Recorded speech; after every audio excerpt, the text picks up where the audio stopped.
ভারতের উত্তরপ্রদেশের বেশ কয়েকটি জেলায় আবারও বুলডোজার অ্যাকশন চালিয়েছে স্থানীয় প্রশাসন। অবৈধ নির্মাণ ও জমি দখলের অভিযোগ এনে চলতি সপ্তাহে রাজ্যের গাজিয়াবাদ, বানারসি এবং বাগপতে বেশ কয়েকটি মসজিদ ও মাদ্রাসা সহ মুসলিম ধর্মীয় ও শিক্ষা প্রতিষ্ঠান গুড়িয়ে দেওয়া হয়েছে। প্রশাসনের পক্ষ থেকে এটিকে নিয়মিত উচ্ছেদ অভিযান বলা হলেও স্থানীয় মুসলিম সম্প্রদায় ও সমালোচকরা এই অভিযানের সময় এবং উদ্দেশ্য নিয়ে গভীর উদ্বেগ প্রকাশ করেছেন। উত্তরপ্রদেশের গাজিয়াবাদের দাসনা এলাকায় মাদ্রাসা আরাবিয়া ইসলাম নামের একটি শিক্ষা প্রতিষ্ঠান বুলডোজার দিয়ে গুড়িয়ে দেয় স্থানীয় প্রশাসন। কর্তৃপক্ষের দাবি, নথিপত্র যাচাই বাছাই করে এই অবৈধ দখল বিরোধী অভিযান চালানো হয়েছে।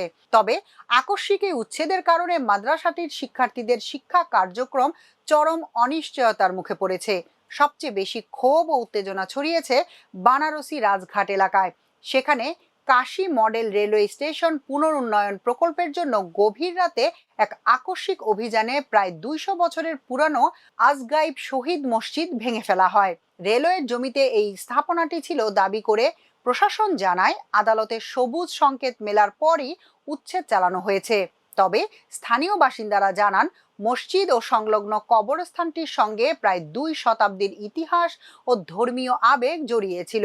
রাতের আধারে এভাবে ঐতিহাসিক স্থাপনা ভেঙে ফেলায় তীব্র ক্ষোভ প্রকাশ করেছেন তারা। একইভাবে বাগপত জেলার বারৈত তহসিলের বপুরা গ্রামেও রাজস্ব ও পুলিশ বিভাগের যৌথ তদন্তের পর একটি ধর্মীয় স্থাপনাকে অবৈধ আখ্যা দিয়ে বুলডোজার দিয়ে গুড়িয়ে দেওয়া হয়েছে।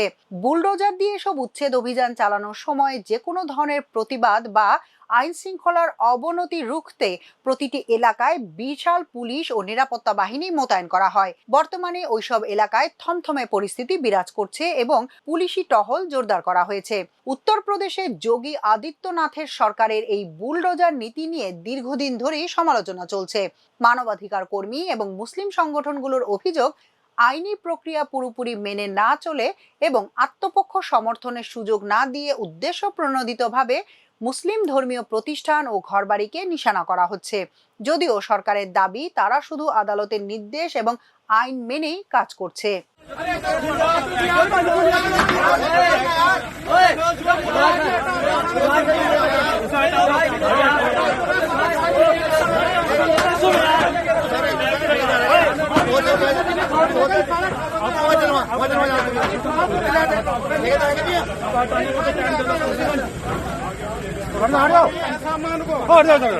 चलन खा नहीं रहा।